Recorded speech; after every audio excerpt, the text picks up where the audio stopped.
How you doing? I'm Darren with Kickin BBQ. If this is your first time to the channel, then welcome. If you've been here before, then welcome back. Today we are going to be talking about how I like to trim my briskets. Now there is as many ways to trim a brisket as there is to skin a cat, and if you have a method that works for you, then great, stick with that. But if you're looking for something that may be a little different from your norm, I'm going to be showing you my method today. I'm going to preface this video by saying I do trim pretty aggressively, and the reason being for that is I use all my trimmings for sausage. I have sausage video if you want to go and check that out.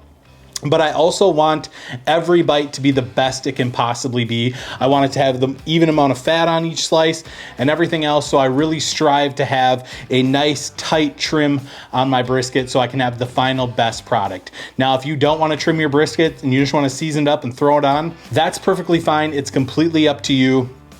But I will say that there are a few things that you can do to help have a better final product. You know, a lot of people think that this big hard fat is going to render down. It's not. It's not going to happen. I don't care how long you cook it or anything else. These big chunks of hard fat will not render down. And if you enjoy that, that's up to you. Yes, fat is flavor, but there's a certain kind of fat that's flavor. So this is going to be part one of the video, is the trim. Part two is going to be the cook, which will drop next week.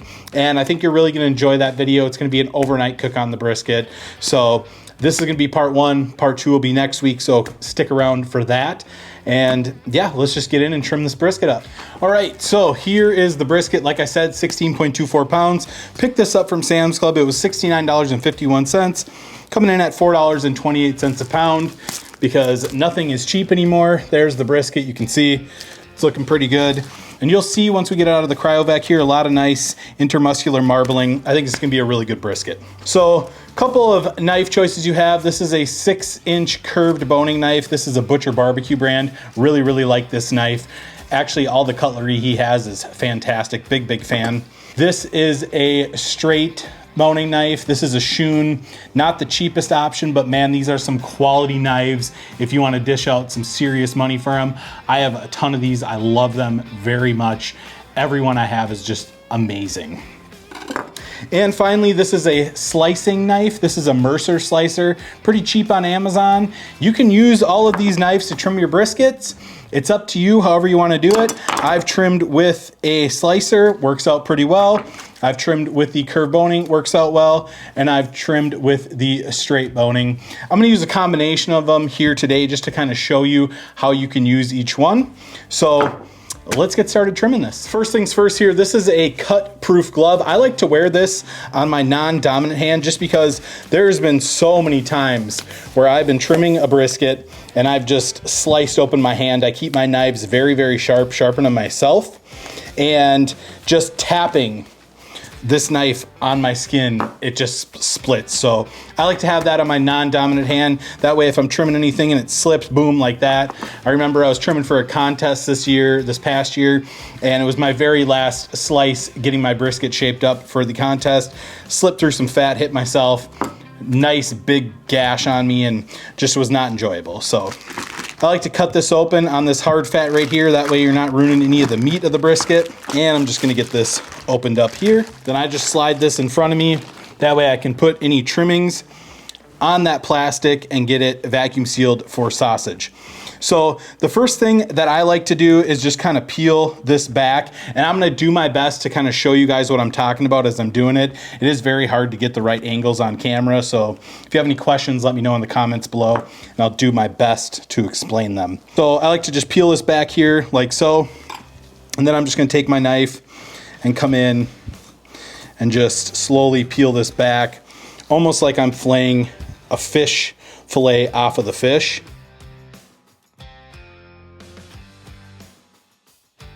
Just like that. So this is all fat. You can use it to make tallow. You can use it in your sausage, whatever you want to do. It's completely up to you. Like I said, I'm going to show you a few different applications here for this slicer. Same concept, just helps you keep your edges a little bit. And we'll get back to this one here. But another nice thing that the slicer's for is taking off some of this fat up top here, or silver skin. When you're doing it, you want your knife to go with the grain. If you go against the grain, you're gonna get divots and pockets. If you go with the grain, it's just gonna take all of that off in one fell swoop, just like that. You can see lots of nice marbling in there. It looks really good. And then I'm just gonna come in here, and yeah, I am taking some meat off, but that doesn't matter because, like I said, I'm making sausage and I want to have the nicest looking brisket I can possibly have. And so by evening everything out, we're not gonna get pooling or anything like that. So I'm just gonna keep removing some of this. If you get underneath here and raise it up like that, really makes life a lot easier. So I'm gonna remove the rest of this top fat right here. So you can see here from the processor, we have a little divot. You can usually work your way out of that just by taking off a little bit of meat there and evening it out. So that's what we're gonna do. All right, so that's looking pretty good so far. Now the next thing I wanna do is I'm just gonna come in and take this one right here, and I just wanna kinda remove some of this fat on the sides so I can see with what I'm working with here. Just like that. That's gonna open up, I'm gonna step to the side here. That's gonna open up the sides here for me to see where the point and the flat are meeting. It's also gonna allow me to see how much of a fat cap we have on the bottom. So you can see we got the point meeting the flat, flat sitting on top of the point. Looks pretty good to me. Then one thing I wanna do, so you can see here, this is still wanting to come out like that. So I'm just gonna come in here and just kind of carve this out. I don't want to go too terribly deep. I am going to be cooking this brisket fat cap down. So if you want to see a trim video on how to cook them fat cap up, I can do it. I don't cook them fat cap up a whole lot just because a lot of my cookers, the heat's coming from the bottom and I just think it's unnecessary. So I do want to do a comparison video on fat up versus fat down. So we'll probably do one of those soon. Spend like $1 million on a brisket, a couple briskets, and see how it turns out, if there's any discernible difference. So I'm gonna take that off like that, and we really gotta kind of even everything out here. So I'm gonna do that now. All right, so right here, you can see there's some meat there, and then there's a fat cap. This meat right here is actually not from the point. This is from a different muscle. So I'm just gonna lop that off. We're just gonna come in, even all that around. Look at the nice marbling in that point. This is a nice looking brisket here. Now on this side, this is where you got that big chunk of fat in there. Looks like we got some fat hanging off here from the packer, which is fine. I'm just gonna come in and I'm gonna come down and I'm gonna cut this little corner off right here, or this little edge off right here. So then you can see all this fat in here. The next thing I'm gonna do is I'm gonna flip this over like that. And then I'm gonna try and show you here what I'm talking about. But we have our mohawk right here. I'm gonna come in. This is a really weird angle for me, so bear with me. We're just gonna take this down like so. Then I'm gonna come in here. I'm gonna scoop this little bit out. And this is where we're gonna start getting our 1/4 inch right here. And you know, I really don't like this. So I'm just gonna come in and just kind of shave this out like that. Same thing right here. Just come in, shave that out. And this right here, I don't really want that sticking up. I'm gonna take this down so it's sitting nice and even. You can see we've really eliminated a lot of this hard fat in there. There still is some hard fat in there. So I'm just gonna come in and I'm just gonna take that out, and that is looking pretty good.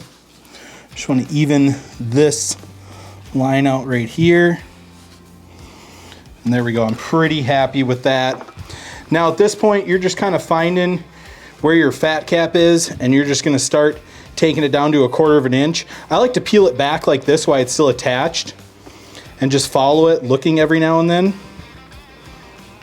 And what's gonna happen is if you get too deep, you can see this big chunk right here. If you get too deep and you're holding on to it and you see meat down here, you can fold it over and cut it and leave that there to protect your brisket. Or if you get too trim happy and you scalp it, you can just put a plug on it, leave it there. It's still gonna offer some protection on it. So just a little trick there if you're worried about it. So I'm going to come in and I'm just going to take this fat cap down to about 1/4 of an inch, and I'll show you what that looks like when we're done. On the point, I really don't worry about too much if I scalp it, because there is a lot more intermuscular fat in that point, as you can see, versus the flat. I like to maintain a fat cap on the flat. All right, so right here, got a little bit of a shiner. That's what I'm talking about. You can just take a piece of this fat and just pop it right on there if you're worried about it. That's a small one. I'm not too terribly concerned about it. So I'm just kind of feeling for thicker parts of the fat here and just keeping an eye as I trim down like so.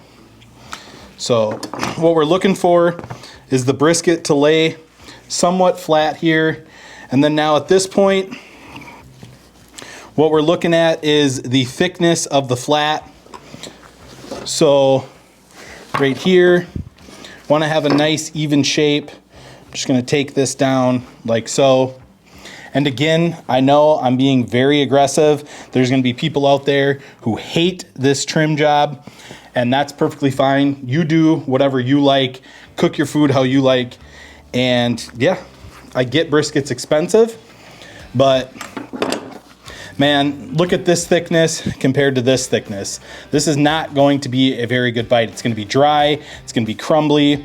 So we're just going to take and even this out a little bit here and just shape our brisket from there. So I'm just going to get a nice shape on there. All right, so this is kind of how we're looking here. You can see definitely is a lot smaller than what we started with, and I'm okay with that. I'm not cooking for catering for this brisket.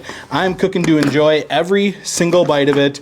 And the last thing I like to do, and it's completely optional, is just round off these edges with a pair of kitchen shears. That is just going to create a nice final look. It's not going to chip when you slice it, and it just really helps maintain the brisket when you do slice it, just avoiding all those sharp corners. You never want corners in barbecue. They're going to get dry, they're going to get crumbly. So I think just trimming this out like so and knocking off that edge is really going to make for a much nicer final product. And you'll see that in the video next week. That is looking pretty good right there. The one thing I want to do right here is we still have kind of a dip right here. I think I just want to come in and I'm just going to knock this down a little bit right here and just even it out. And there we go. There is our trimmed up brisket. You can see it's, in my mind, this looks great. We might have a little bit of pooling down in here from where this fat is, and you could go in and dig it out a little bit more if you wanted to. I'm just going to leave it because we have taken quite a bit off, but that's what we needed to do to get the result that I'm looking for here. One other thing, I'm just going to take and round this off right there. All these little bits right here, those can come off just like that. And yeah, you know what? It might be overkill to do that, but this is going to be a great looking brisket by the time it's done. Check that out. I think it looks really nice. We're going to get some really nice slices through here. So yeah, that is how I do my briskets. Yes, I know it's super aggressive and you lost a lot of meat, but you know what? Like I said, I make sausage, and this stuff right here is invaluable. You can grind it up, make burger. I haven't bought burger forever because I just grind my brisket trim. So if that's a hole you want to dive into, this is a great option. You can get a super aggressively trimmed brisket that's going to be great from start to finish all the way throughout the brisket. Get some nice hamburger, get some nice tallow, make some great sausage. If you don't do all that, then maybe you don't want to be as aggressive as I am. It's completely up to you, but I think once you see how this brisket looks next week, you'll change your mind, because this looks really nice, and that is a tender brisket. All right, guys, so that is how I trim my briskets. Whether you think it's right or wrong, that's your prerogative. I really like how I trim my briskets. Like I said, every slice is the same. Nice amount of rendered fat on it. It's just very, very delicious. If you don't want to be this aggressive, you don't have to. But I recommend giving it a shot once, especially if you're into the sausage making or grinding your own hamburger. This is well worth the extra effort it takes to trim. Make sure you check out next week's video to see the cook on this overnight brisket. Let me know if you're gonna give this a shot and what you think. I'm sure there's gonna be some haters out there that said I took a 16-pound brisket, dropped it down to about 9 pounds, and yeah, you're right.